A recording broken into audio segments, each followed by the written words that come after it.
Excel के इस tutorial series में आज हम ट्रांसपोज फंक्शन के बारे में बात करने वाले हैं और जिसमें हम समझेंगे ट्रांसपोज फंक्शन क्या है, ट्रांसपोज फंक्शन को हम क्यों यूज़ करते हैं और ट्रांसपोज फंक्शन कैसे काम करता है, इसका सिंटैक्स क्या है और इसके बाद इसके स्टेप बाय स्टेप एग्जांपल्स देखेंगे। फिर इसके कुछ यूजफुल टिप्स एंड ट्रिक्स के बारे में बात करेंगे और लास्ट में इसके समरी को समझेंगे। तो चलिए शुरू करते हैं और सबसे पहले समझते हैं ट्रांसपोज फंक्शन है क्या। ट्रांसपोज फंक्शन एक्सेल की lookup and reference function series का एक फंक्शन है। फॉर्मूला बार पे जाके इसे चेक कर सकते हैं लुकअप एंड रेफरेंस में जाके, और यहाँ पे आपको ट्रांसपोज फंक्शंस मिल जाएगी। ये आपका ट्रांसपोज फंक्शन यहाँ पे है।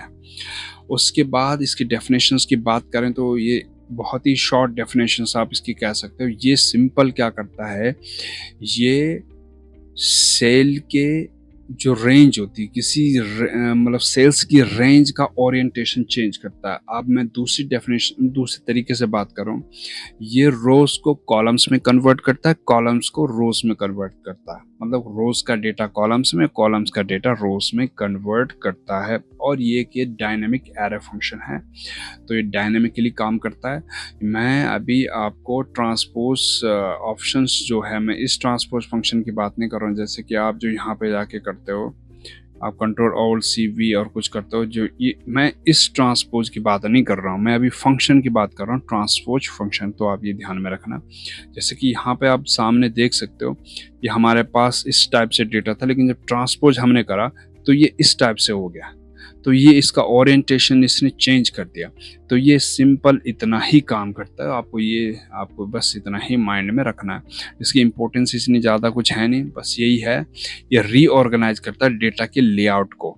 ठीक है, ये रीऑर्गेनाइज करता है डेटा के लेआउट को, कॉलम को रोज में, रोज को कॉलम्स में कन्वर्ट करता है। तो ये इसीलिए इसकी इंपॉर्टेंस। बाई चांस आपको बहुत बार ऐसी सिचुएशंस आती हैं, आपको ये चीज़ें करनी पड़ती हैं, तो ये वहाँ पे ये आप यूज़ कर सकते हैं और आपका टाइम बचाता है। आपको मैनुअल ना करना पड़े, बड़ी आसानी से आप इसे इस तरीके, इस फंक्शन की मदद से आप इसका ट्रांसपोज किसी भी डेटा का आसानी से कर सकते हैं।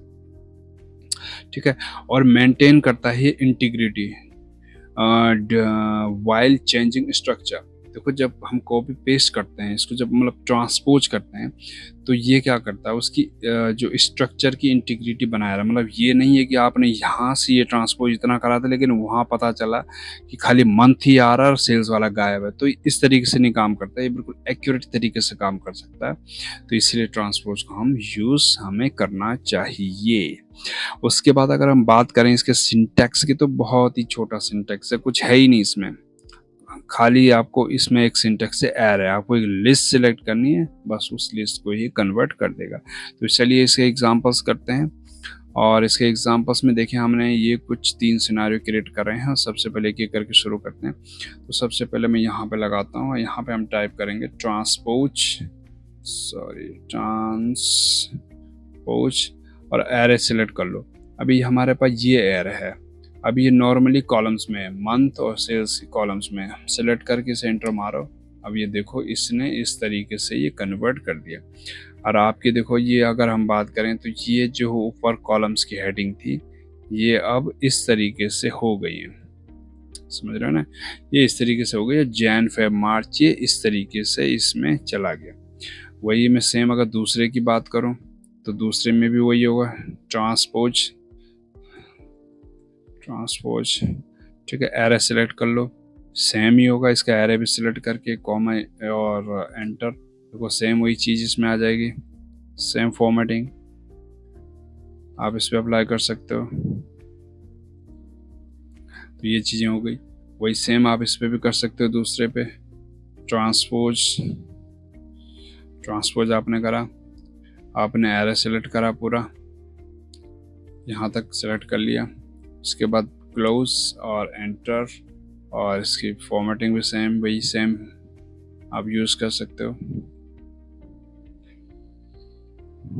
तो यहाँ से इसको हम, तो ये देखिए, ये इस तरीके से इसने इसकी ओरिएंटेशन को इस तरीके से चेंज कर दिया। देखो, पहले क्या आ रहा था, कॉलम्स में आ रहे थे, अब ये इसकी जो हेडिंग है रोज में आ गई और सारा डेटा का ये रोज में लेके चला गया।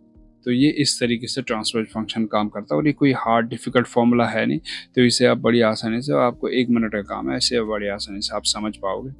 तो चलिए ये थे इसके एग्जांपल्स, आप भी इसकी प्रैक्टिस करना अलग-अलग सिनेरियो को देख के, फिर आपको ये और भी बेहतर ढंग से समझ आएगा। इसके यूज़फुल टिप्स एंड ट्रिक्स वही हैं, इसको ट्रांसपोज को हम ये शॉर्ट के साथ अगर कंबाइन करेंगे तो सही बेहतर ढंग से काम करेगा। फ़िल्टर और यूनिक का हम यूज़ कर सकते हैं इसमें, और उसके बाद हमारे डेटा को ओवरराइटिंग से और इन चीज़ों से प्रोटेक्ट करता है, तो हमें टेंशन लेने की इसमें ज़रूरत नहीं होती, बड़ी आसानी से ये हैंडल कर लेता है। और उसके बाद लास्ट में कंक्लूजन्स की बात करें तो ये क्या करता है, वही सेम चीज़ है, रोज़ को कॉलम्स में कन्वर्ट करता है और कॉलम्स को रोज़ में कन्वर्ट करता है, तो इसके कंक्लूजन में यही इंपॉर्टेंट पार्ट है, तो ये चीज़ें आपको ध्यान रखनी है। तो चलिए ये सारी चीज़ें हम कर चुके हैं, हम इसकी डेफिनेशंस, अगर हम इसकी डेफिनेशंस की बात करें तो कर चुके हैं, इंपॉर्टेंस की बात करें तो कर चुके हैं, सारी चीज़ें हम कर चुके हैं। तो चलिए मिलते हैं आपको नेक्स्ट वीडियो में, तब तक के लिए धन्यवाद।